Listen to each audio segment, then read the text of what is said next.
Now with 100% more ducks. Howdy folks, Grok the DuckFarmer here, and I'm on the FTOG Avant3 server, hanging out here at the big stump. Got a whole bunch of ores and whatnot there behind me. And I'm here because, you know, I'm doing something that I've not done before. Typically on a series, I try to amass everything in huge quantities, filling up ME drives, filling up storage drawers, you know, all that sort of thing, just so I've got gobs of stuff. And I'm not really doing that this time. You know, sure, I've got raw material, but I'm not running around with huge amounts of processed iron and processed gold and whatnot. I'm just kind of making what I need at the time. And it's different. But here, let's spin around, take a look here at the tree here. Getting all sorts of interesting stuff in here with the 1.13 upgrade of the Avant3 pack. We're now getting Yellowite because there's extreme reactors in the pack. Not big reactors, extreme. So, yeah. Let me go ahead and snag a stack of iron and a stack of the gold because I'm going to do something. I'm going to do something right over there that several of the people on the server have done. If I remember right, let's see, Link has done the 5 times ore processing from Mekanism, and let's see, Nemson's done that in his spaceship, and Thor has done it. There may have been others that have done it, but I'm drawing a blank on them. And I decided, you know, while this stuff works really nicely for doing a little bit at a time, if I want a big batch of stuff really quickly, here's the way to do. So Mekanism is fun because it gives you 5 different ways of processing your materials. So this here is the Smelting Factory, and I've gone ahead and fully upgraded this to the Elite Smelting Factory so it can do 7 in parallel, which is mighty nice. And I went ahead and upgraded all the energies as much as possible. You can see I'm getting speed upgrades here. So I can take a bit of ore, drop it in, and doink, it spits it here into the storage crate. And stuff from previous runs. Let's do it again, because that should give us 1 bit of iron. 1 iron. And that's great. But if I want to double that, I could run it through my sag mill and then do the alloy smeltering. That's what I've been doing. But here I've got the Smelting Factory. If I do the enrichment chamber first and then the smeltering, then if I take a single piece of ore, stick it in there, crunch, there's 2, and there's my 2 iron ingots, which is pretty easy to do. That's just 2. Now, it's also fairly easy to get 3 going, and so we can triple our ore. That requires the purifying, let's see, that's the purification chamber. I keep getting slightly hung up because these are factories, so it's the Elite Purifying Factory. But if you don't have it fully upgraded, it's the purification chamber. You inject oxygen into it, and then you need a crusher, and then your enricher and smelter. And then when you drop this guy in, crunch, there's what? Crushing. Oh, that bit. It's so fast, it's done. There's all 3 of them. So with just a little bit of extra work, you can get that going, and that's not all that hard to do. But you could go 1 step further, and you can quadruple your ore with this. This is the injection factory. If you weren't doing it with the factory, it's the chemical injection chamber. Now this thing needs hydrogen chloride, and then it just stacks on top of everything else. So if we drop that in real quick, and we'll just go to here to the last. And watch the bits come in. Boom, there's 4 little dusts, and boom, that 1 ore turned into 4 ingots, which is pretty darn cool. But we could do more. Well, yes, we can. If I take a piece of ore and drop it in here into my ender chest, it vanishes away, and after a little bit of remote magic, hey, that picked up, there we go, man, it just pounds away. And what do we get for? 5 ingots. I feel like I should be, you know, the count. 5 ingots. Oh, so this pretty much shows, you know, like there's nothing at all to this. It's pretty easy to make. Well, these two are easy. They're just standalone. This one in and of itself doesn't do anything because it needs that purification chamber to get going. And here's where the wrinkle comes in. This needs oxygen. That means you need something else. Well, let's go drift here in the back. Look in the guts of the thing. So back here, I have an infinite water source from pressure pipes. And I really like this because it's just 6 iron and 2 buckets of water. Cheap, cheap, cheap, cheap, cheap. So I've got here one of the ultimate mechanical pipes so that it will go ahead and pump all the stuff into this rotary condensator. And I love that name, condensator. If we take a look at it, in here it's taking the water and, you know, H2O, it's splitting out the hydrogens and the oxygens from this. Now the hydrogen I'm not using here, so I'm just dumping the excess. Bye, don't care. The rest, the oxygen, is going into this tank here, this ultimate gas tank. So I've got a good buffer here. And then that is pushing into my purifying factory. And that is what is supplying the oxygen. For 5 items, or 5 machines, the rotary condensator, and then these 4, you've got tripling. That's pretty fast. That's pretty easy to do. Now, to get the 4 going, then we needed that hydrogen chloride. And for that, I'm doing a little bit similar. See, we got the water coming in, the rotary condensator. Well, I've got the hydrogen chloride coming in as a liquid. I've got my rotary condensator, and it is decondensating. So it is going from liquid to gas. And then that goes into the tank, and that goes into my injection factory here. Well, I'm not making the hydrogen chloride here. That revolves, or that details a whole bunch more. Now, as far as, one extra little doodad going on here, I've got power, and I'm running some cables around, you can see, and I'm eventually going to close this up, but I wanted to show this off here.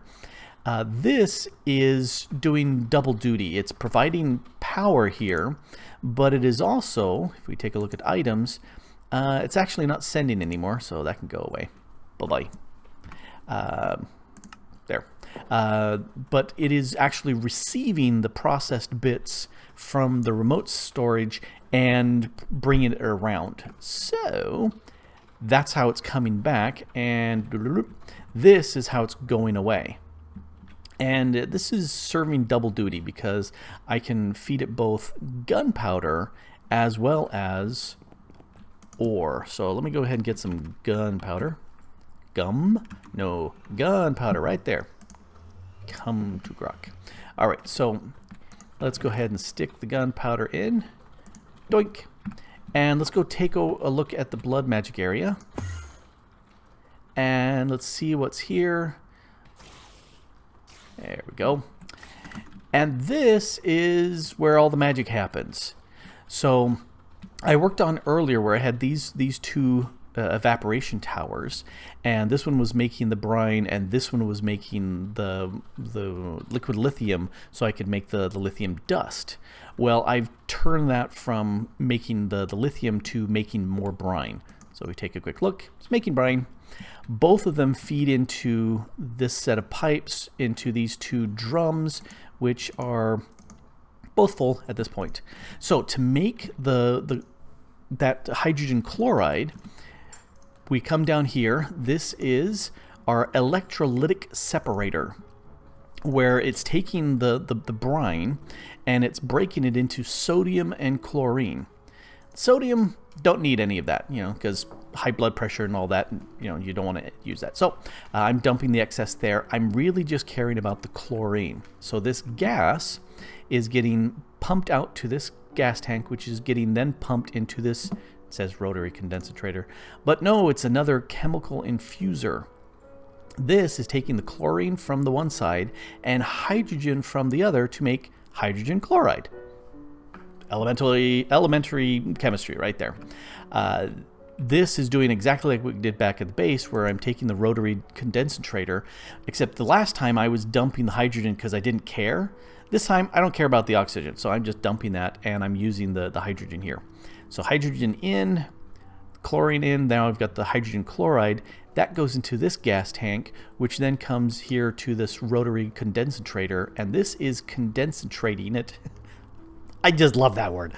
This is condensating it into liquid, which allows me to store that into a drum. So I've got a back up of that, and then into my ender tank so I can send it where I need it.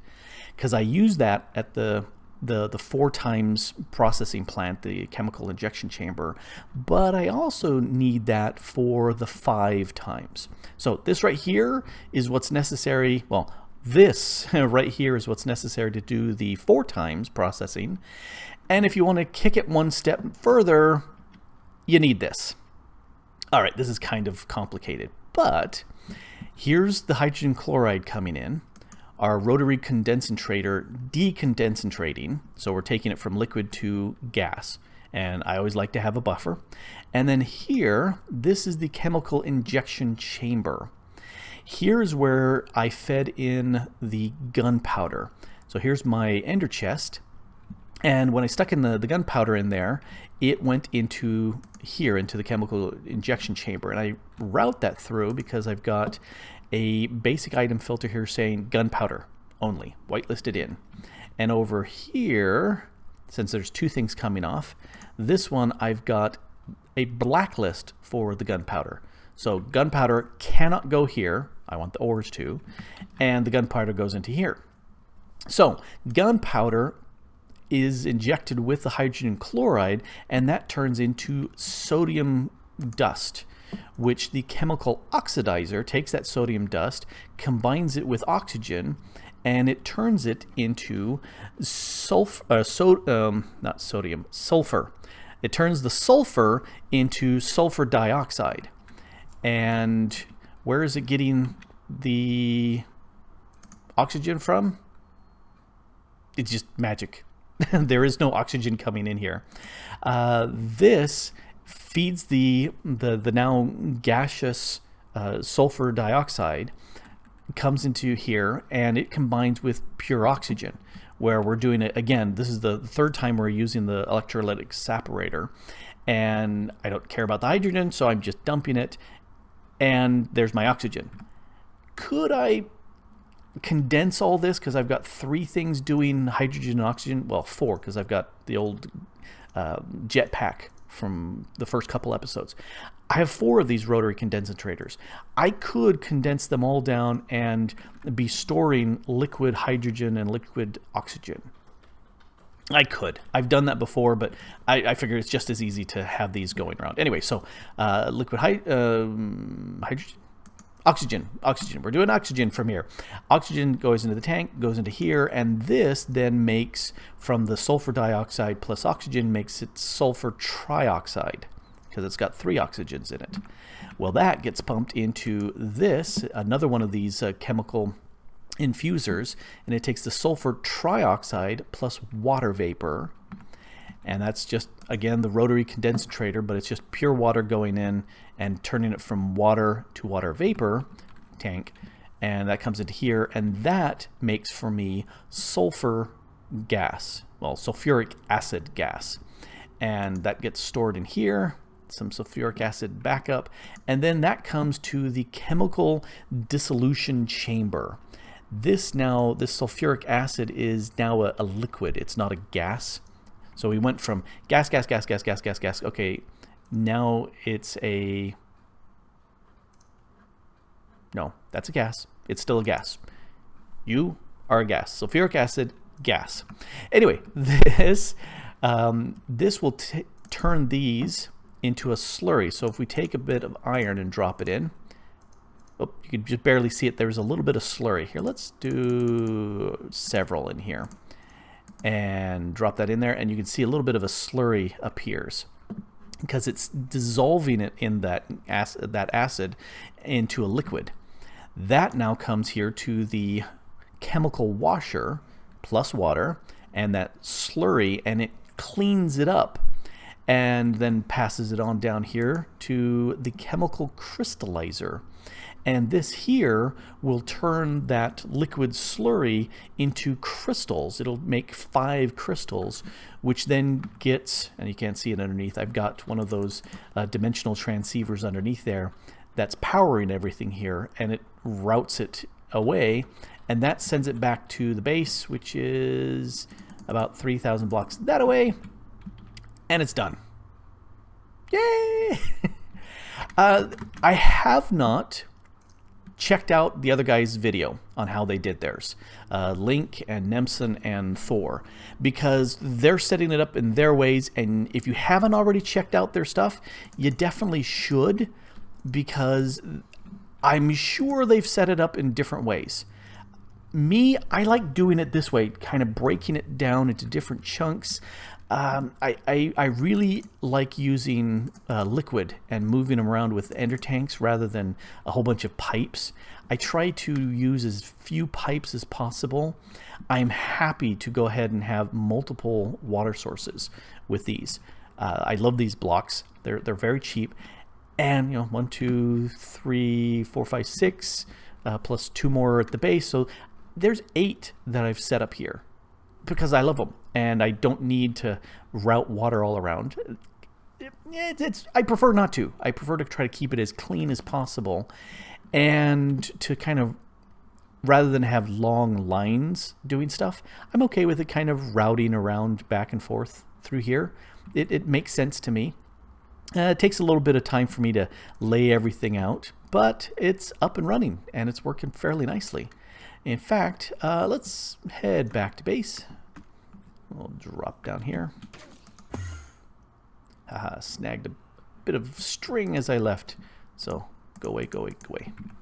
And let's come here and see. Played with a 25 so far. Let's go ahead and drop off a bunch of gold, because I have been burning through the gold like crazy and I don't have much left. So it's already started to process the stuff through, and lots of lag as everything kind of fires off. So that's not so nice, but it's really busy. I wonder if I were to block these off so I couldn't see them, if that would improve performance, or if I look away. Oh yeah, I get much better frames if I look away.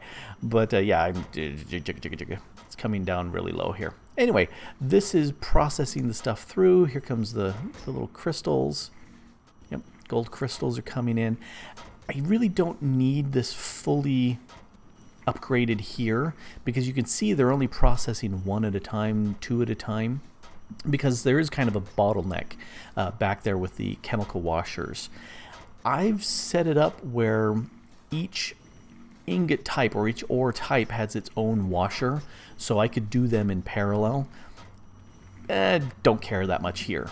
If I really want something to do extra work, I'll just punch it into here, and this will quadruple my ores, which is fine. That's fine for most of the stuff I need to do, and it's so much faster here than it is you know, with that individual gold bits. Let's see what we're doing here. So this should give us 4 stacks of iron when it's all said and done, and we should also get 5 stacks of the gold, and that's pretty slick. I have to admit, I really like Mekanism for that. It's involved. I was showing Mrs. the DuckFarmer the process of going from the 1 to 2 to 3 to 4 to 5 times your ore into ingots, and her response was, "And this is a game?" Is it? Yes, it's fun. And her response was, "And this is a game?" Yeah, it's a game. And it's fun. But yeah, I wanted to set this up here because it's a quick quadrupling of ores if I just drop it here, or if I want to go quintupling, I can do that as well. And I like it. Here, let's spin around. It's just the way I roll, and it keeps it nice and compact. I like compact. I've the first time I set this up, it took up chunks and chunks and chunks and chunks of real estate. It was amazing how big it was. Not efficient in any way, shape, or form. But this I like. This is probably the most compact I've ever set this up, and I enjoy it. So I hope you enjoyed. I was not going to build this with you. This took, let's see, maybe an hour today and about 4 or 5 hours yesterday to set it all up. Getting the pieces in place, upgrading them to factories, getting all the upgrades in place, making sure the flow is right. Yeah, I wasn't going to subject you to seeing all that. Instead, I figured I'd just show it off. This is how it's done. Do go check out Link and Nemson and Thorgal's videos on how they set up theirs, because I'm going to go watch them now because I haven't been watching them already. Check out how they set up theirs. I'm guaranteed they've set up theirs differently. Same eventual process, because you have to go through the same process, but they've got to have done it differently because they're different. And that's some of the fun of playing on a server with a bunch of different people. Things are done differently. Everybody has their own strengths. And we got a bunch of good people here on the server. Once you're done watching Link and Nemson and Thorgal's videos, go check out everybody else in the description, all the other players on the server. Check out their stuff. Subscribe to them. Like their videos. Send them money. Chocolates probably wouldn't be, declined. Just, show them some love, and you will appreciate their stuff as much as I do. Anyway, I've blathered on enough. This has been Grok the DuckFarmer here on the FTOG Avant3 server, and I hope you've enjoyed watching this video. Thanks, and bye-bye.